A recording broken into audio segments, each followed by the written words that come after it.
ponta a ponta e ainda viu o surgimento de uma lenda, de uma joia aí. Então, vem ver a nossa análise até o final de como foi que se deu o Endeca Campeonato Brasileiro do Palmeiras. Fala, eu sou o Lucas. Fala, eu sou o Felipe. Fala, eu sou o Pedrinho. E hoje a gente está aqui para mais um vídeo do canal Quicando a Bola. E dessa vez vamos dar a nossa opinião. Bora analisar o 11º título brasileiro do Palmeiras. Então aparece vinheta.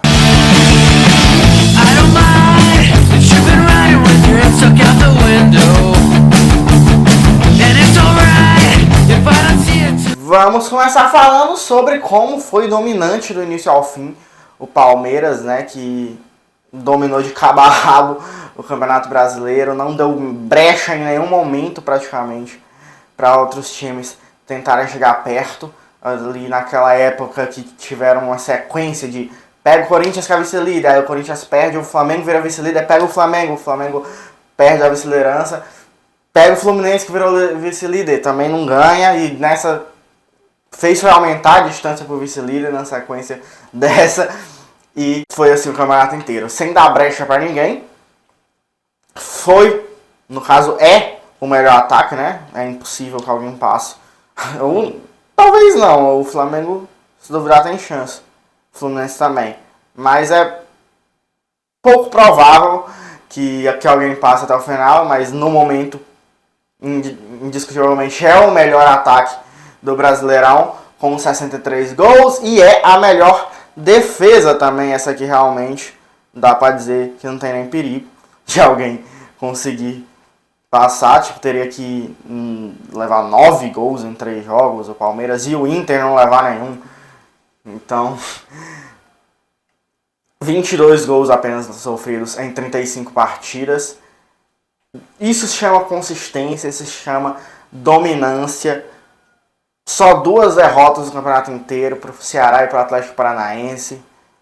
E, diferente das temporadas anteriores, já foi um comentário feito por mim em algum momento, em alguma análise, acho que até de título de Palmeiras nas temporadas anteriores, de que o Abel Ferreira era claramente o melhor estrategista em território brasileiro, mas para eu colocar ele como o melhor técnico brasileiro, eu gostaria de ver mais consistência no trabalho dele, o que não aconteceu nos outros 2 brasileirões.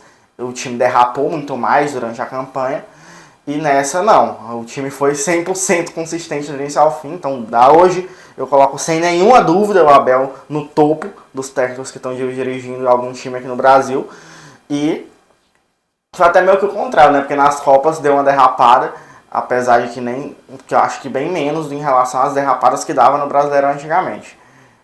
Foi muito mais brigado realmente ali as eliminações do Palmeiras em Copa do Brasil e em Libertadores do que o Palmeiras ficou longe de ganhar o título brasileiro nos últimos 2 campeonatos, até apesar que o primeiro ele já pegou na condição totalmente desconfortável, né? E eu acho que foi até muito mais consistente em relação a ter um time titular, a ter uma forma de jogar o tempo inteiro. Como eu disse, ele era muito bom na estratégia, de montar uma estratégia perfeita ali. Mas muitas vezes ele tinha que pensar, tirar esse negócio da cabeça, porque ele não... Eu tenho que pensar um jeito do meu time jogar esse jogo, porque meu time nem tem um jeito de jogar. Meu time ninguém sabia como é que o Palmeiras jogava muitas vezes. E dessa vez, óbvio, tem seus ajustes, suas estratégias específicas para cada jogo, principalmente os jogos difíceis, mais difíceis de mata-mata. Mas você via um padrão do time desde o começo do ano, e que se manteve num nível altíssimo, e eu acho que inclusive foi isso, né? Ele conseguiu chegar nesse nível altíssimo com um padrão e conseguiu manter ele. E uma coisa é meio que consequência da outra, né? Ter mais consistência e ter mais padrão de jogo e padrão de escalação. Inclusive, é algo, né, que ele sempre falou, não tem um time titular, mas hoje a gente escala de número... Não número 1 a 11, porque isso já se foi faz tempo, né? Mas a única coisa que deixou um pouco mais de dúvida agora na reta final foi porque o Veiga se machucou. Exato. E aí virou umas experiências ali pra ver como se encaixava mais. Mas até já meio que dá pra dizer também. Exato. Mas, assim, o time do Palmeiras até acho que quando joga com o time reserva, desnivela consideravelmente. Mas as peças, quando entram durante o jogo, são bem confiáveis. E quando por exemplo, no começo, não deu muito certo, né? Tipo, na Libertadores, quando perdeu o Danilo Scarpa, que eu acho, inclusive, que os dois vão sair agora para a próxima temporada. Ou, o Scarpa com certeza, né? Mas o Danilo também acho que vai. E aí é problema para ele quando que vem. Mas o Veiga se machuca, o Mike virou opção na frente e dá certo. O Tabata também ainda não aconteceu pra valer, mas já fez boas partidas. O Endrick agora no final, realmente imagino que pro ano que vem ele vai ser titular e vai ser na configuração que foi esse último jogo contra o Fortaleza, só que com o Veiga no campo do Scarpa, né? O Veiga vai voltar e o Scarpa vai pra Inglaterra, pro Lanterna, infelizmente. O craque do Campeonato Brasileiro tá indo pra Lanterna da Premier League, mas é a experiência que ele quer viver e que seja feliz. Agora falando mais de alguns destaques individuais desse título. Primeiro eu queria destacar a dupla de zaga, né, que resolveu nas duas áreas durante o campeonato inteiro. Muito firme lá atrás. O Murilo que chegou sobre meio desconfiança ali e tomou de contraposição do lado do Gustavo Gomes, que tinha um Luan ali nos últimos anos que sempre foi muito bem, mas sempre deixava a torcida com o pé atrás, e o Murilo tirou esse pé atrás. Exato. O Luan, assim, Luan e Gomes é provavelmente a maior zaga da história do Palmeiras. Apesar desses momentos do Luan, é muito gigante o que essa zaga já fez. E o Murilo, em agora 10 meses, parece que ele está no Palmeiras há muito tempo. E muito mais tempo, né? Ele atingiu um nível de grandeza muito rápido. E fez com que a gente se acostumasse a sentir até mais segurança, né, com esse time. Apesar de ter derrapado também na Libertadores, ter tido aquela expulsão no meio de campo, ele deu aquela entrada quase, mas se redimiu e se redimiu, nem precisava, tanto que ele já estava com crédito nas sequências, né? Não pesou tanto, tipo, ele não teve uma oscilação por causa da falha que aconteceu algumas vezes com o Luan, por exemplo. E os dois estão no top 5 de artilheiros do Palmeiras no campeonato. Os dois estão entre os 5 que mais marcaram gols com a camisa verde no Brasileirão. O Gustavo Gomes é o vice-artilheiro, só atrás do Rony, com 9 gols. E o Murilo é o quinto, com 4 gols no Brasileirão. Então, 2 zagueiros que, além de terem ido muito bem lá atrás, te deram esse a mais pro Palmeiras, marcando gols com constância.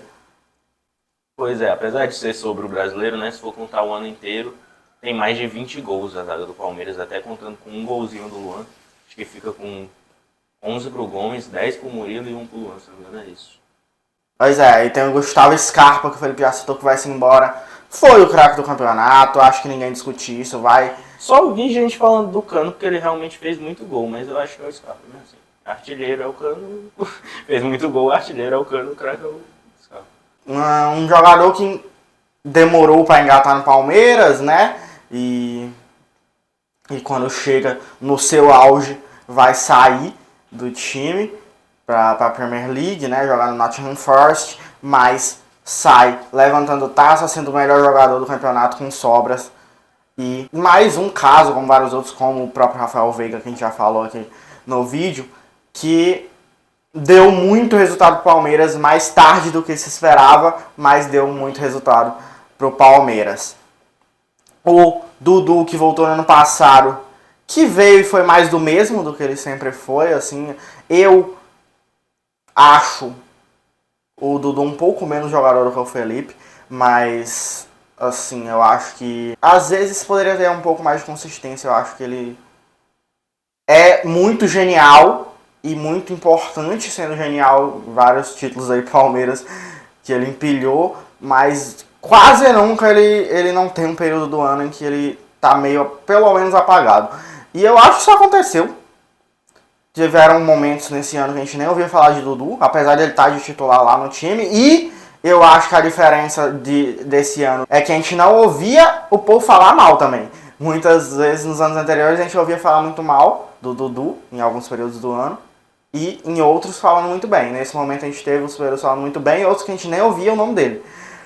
Eu acho que tem óbvio, provavelmente essa fase meio apagada foi melhor do que as que ele teve em outros anos, mas eu acho que também tem o fato de o time tá não precisando do Dudu, sendo esse gênio 100% do tempo como precisava em anos anteriores. O time era muito dependente do Dudu.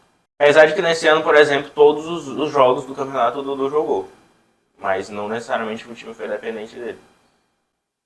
Até porque o Dudu, quando ele chegou da primeira vez, ele chegou para ser o craque do time, ou seja, o time esperava o Dudu decidir, e dessa vez também o Dudu chegou num time pronto e entrou lá. Então... passou até a ser substituído algumas vezes, o que ele já falou que deixou ele muito bravo muitas vezes, e demonstrou propriamente, né, na reação a ser substituído algumas vezes. E, enfim, ajuda ele a ter menos momentos ruins também, no sentido de estar mais descansado o ano inteiro. Apesar de que às vezes é difícil de entender e muito. O Rony foi o artilheiro do time no campeonato e eu fiz um texto no Instagram sobre o Rony um tempo atrás, na época que ele fez o gol de bicicleta lá contra o Fluminense, de que assim, tu vai falar mais o que do Rony, meu filho? O que tu pode ainda falar do Rony? Ah, mas ele não é o melhor do... Não joga tão bem, não tem o supra-sumo até que é que tem. Qual é a importância disso? Porque o Palmeiras, no final das contas, que passaram anos e anos, mas não tem centroavante, tem 4 centroavantes agora. E o Rony tá lá até hoje. Não sai do time por nada. Pois é, agora ele foi pra ponta, né, nesse jogo do Fortaleza. Mas, e eu espero que continue, porque ele também jogou muito bem. Mas, o lugar dele ele tem, independente de onde está bem claro. O Abel até já falou com todas as palavras. Isso, ele tem o seu lugar, seja quem chegar. Pois é, então não tem mais o que tu possa falar de Rony. Me desculpe, não é possível contestar o Rony do Palmeiras. E o Endrick, né, que já conseguiu se colocar no time titular, porque ele se colocou. O Endrick, ele se coloca no time titular. O Palmeiras perde o Rafael Veiga, tenta com o Bruno Tabata, não funciona tão bem, né, porque enfim, o time nunca parou de funcionar, mas não funciona o Tabata, não o time, né. O Abel decide botar o Scarpa por dentro e colocar o Mike improvisado lá na frente, até que o Endrick disse, não, mano, tu vai botar um lateral aí, eu tô aqui, meu filho, me bote em campo que você vai ver que quem tem que jogar sou eu, e aí desloca o Rony de volta para a ponta e o Endrick se coloca aí no time titular, jogou contra o Palmeiras, um jogo que poderia ter sido do título, né, ou seja... Ele foi decisivo para o título, isso é muito impactante, porque ele virou um jogo, fez 2 gols para a virada, depois teve mais um, mas enfim, os da virada foram dele, e não é como se ele viesse agora, que foi campeão, e vai jogar esses jogos para acostumar. E ele entrou em clássico indefinido, expulsou o Beraldo, inclusive, na partida. Talvez, se ele não tivesse expulsado, teria sido o primeiro gol, porque seria difícil ele errar. Mas ele que falava muito, né, que esperava que ele fosse entrar num momento mais tranquilo, entrou contra o Curitiba num momento tranquilo e entrou ansioso para fazer o gol. Não fez, e depois, no momento ideal, tudo aconteceu. Pois é, e no sentido de que também ele entrou como titular pela primeira vez num jogo em que o Palmeiras já era campeão, mas por acaso, né? Ele, na teoria, estava escalado para jogar o jogo para ganhar o título.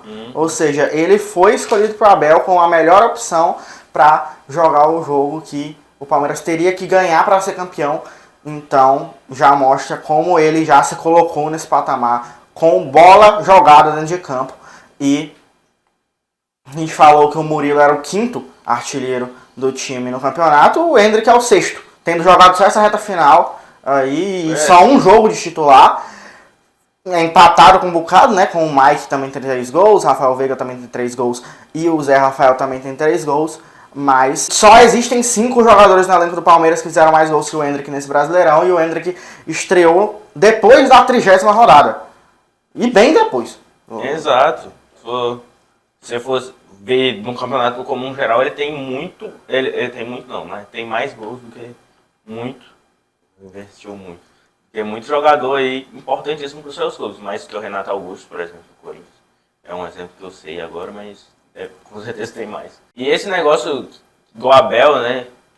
De que ele essa cautela para botar o Endrick, o Abel se mostrou muito cauteloso em vários momentos, nem só com ele, em relação à base. Inclusive, quando ele estreia contra o Curitiba, no jogo seguinte ele não entra. E ele ainda estreia sem ser o Abel na beira do campo, né? O João Martins coloca. Aí na coletiva perguntam, Abel, e o Endrick, enfim. Porque a imprensa também gosta de fazer essa pressão em cima do cara. E ele vai lá e fala, o Endrick vai jogar quando eu quiser. Vocês viram que ele entrou ansioso, ele até admitiu isso pra mim, enfim.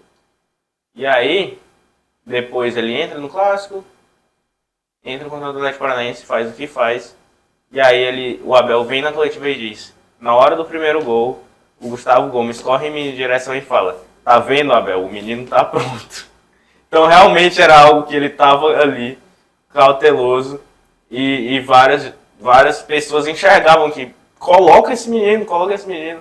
E aí, uma hora ficou impossível não colocar. E só uma correção do que eu falei, ele estreia exatamente na 30ª rodada. É porque, como o título aconteceu, né? Eu fico com a impressão de que já estava na 38ª, foi um pouco depois da 30ª, mas não. Agora que a gente está na 35ª, então foi exatamente na 30ª rodada em que o Endrick jogou pela primeira vez, perdeu aquele gol contra o Coritiba.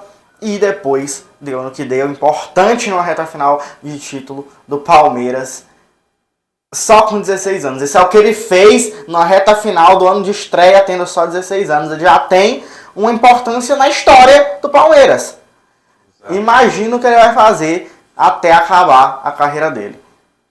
E agora, indo para a parte tática, que eu falei no começo do vídeo, né, que o Abel conseguiu montar uma tática mais consistente, mais constante, mais sem mudar durante o ano inteiro, né, no campeonato inteiro.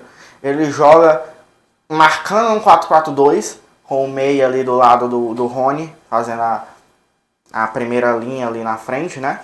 E quando o time pega a bola, o Zé Rafael, que está do lado do Danilo marcando, ele avança e faz um tripé de meio, vai com 4-3-3, o Danilo na base ali do triângulo, e o Zé Rafael fica do lado, na época, no começo era o Rafael Veiga, depois o Tabata por um pouquinho de tempo, depois do Scarpa, né, ficando ali lado a lado com o Zé Rafael para fazer essa construção, e de um lado, cada lado um ponto, e o centroavante na frente. O Palmeiras saindo de pé em pé de trás, assim, mesmo quando a bola é longa, muitas vezes o Everton principalmente gosta de um passe mais longo, né, mas geralmente esse passe sempre é consciente, não é um chutão aleatório para só se livrar da bola de qualquer jeito, não. Gosta de sair de pé em pé. E quando pega essa bola no meio campo, ele troca muito passe ali no meio até chegar na frente quando ele tenta ser mais vertical mesmo, perto da área. E nas horas de marcar, né, naquele 4-4-2 que eu falei, sem a bola, geralmente os jogadores fazem algumas perseguições individuais de curtas para médias na marcação, né? Eles não marcam por zona, eles marcam individual. Não é aquele individual do futebol muito mais de lá para trás, que o próprio Felipão tentou botar na final da Libertadores, de cada um persegue o seu campo todinho feito um louco, mas são encaixes que o jogador faz em um no outro, mas sai do teu setor também, pega tu agora que tá no teu setor. São perseguições dentro do setor, né, dentro da área que ele tá responsável por cobrir ali. E isso foi como o Palmeiras jogou o campeonato inteiro. Não teve muita variação disso. É difícil achar um jogo do Palmeiras no Brasileirão de 2022 em que o Palmeiras não jogou desse jeito. Só voltando no negócio que eu já falei, porque eu quero falar isso nesse vídeo. Da questão de que o Abel continua, enfim, segue no Palmeiras, não usou o Palmeiras de trampolim. para voltar para a Europa em um grande clube que já teve muita proposta. O empresário dele falou que já recebeu mais de 15 propostas de time de Premier League, de time de grandíssimas competições. Com 3 meses ele ganhou a primeira Libertadores. E ali tem até um vídeo, né, que lá no gramado do Maracanã, o Abel vai emocionado, abraça o Everton fala, é só o começo. Só o começo. Deus te trouxe aqui porque ele te ama e é só o começo. Enfim, começa a falar. E ali eu olhei aquele vídeo bem desconfiado, tipo, eu acho que ele vai já embora. Mesmo com 3 meses ainda. E não foi o que aconteceu. Foi só o começo. E ainda tá seguindo aí, vai seguir mais um tempo, eu acredito. Vai ter muita história aí no Abel do Palmeiras. Sabe, até voltando lá pra frente, se Deus quiser. Este foi o Palmeiras 11 vezes. 11 vezes. Bota as taças em campo que dá pra jogar. Bota uma taça no gol, bota uma taça na lateral. Dá pra botar 11 taças, 11 jogadores que o time precisa. Pode dar certo. E a perspectiva é de que venham mais aí nos próximos anos, porque é um dos times mais fortes desse país por muito, assim. Tem ele e o Flamengo, o Atlético com talvez um potencial, se for bem trabalhado, e o resto tá atrás. O resto está atrás. E por mais que tenham times competentes que possam competir, como o Corinthians, como o Fluminense, acho que só também. O Atlético Paranaense competiu esse ano, mas eu vejo o elenco do Atlético Paranaense, eu não vejo com, eu acho muito loucura. Porque, querendo ou não, eles passaram na Libertadores contra muita gente boa, não. Mas Pois é, você olha assim pro Brasil... só contra o Palmeiras, né? Pra tirar um ponto ali, outro aqui, todos praticamente são capazes, né? Se olhar essas SAFs, enfim, a gente até esperava que o Bragantino tivesse melhor, eu acho. Vem o Cruzeiro, o Botafogo vai ter mais um ano aí. Enfim, acho que é uma das ligas mais difíceis, apesar de que estão desgarrando aí, claramente. Pois é, enfim, eu acho que no final das contas, seja quem puder ou não puder competir, vai competir, mas vai competir sabendo que se conseguir é porque conseguiu um dia quase que perfeito para conseguir ganhar de Flamengo e Palmeiras hoje, e dependendo de como se fizer um trabalho direito, o Atlético pode entrar nesse bolo. Mas quem ganhou foi o Palmeiras, e se gostou desse vídeo, dá o like, se inscreve, mostra para seus amigos darem a opinião deles também. Bota nos comentários tudo que tu achou desse título, de todas as análises que a gente fez nesse vídeo. E é isso, se não gostou, dá os like, segue a gente nas redes sociais que estão na descrição do vídeo para ver um bocado de conteúdo sobre a Copa do Mundo que tá vindo por aí. E é isso, tchau!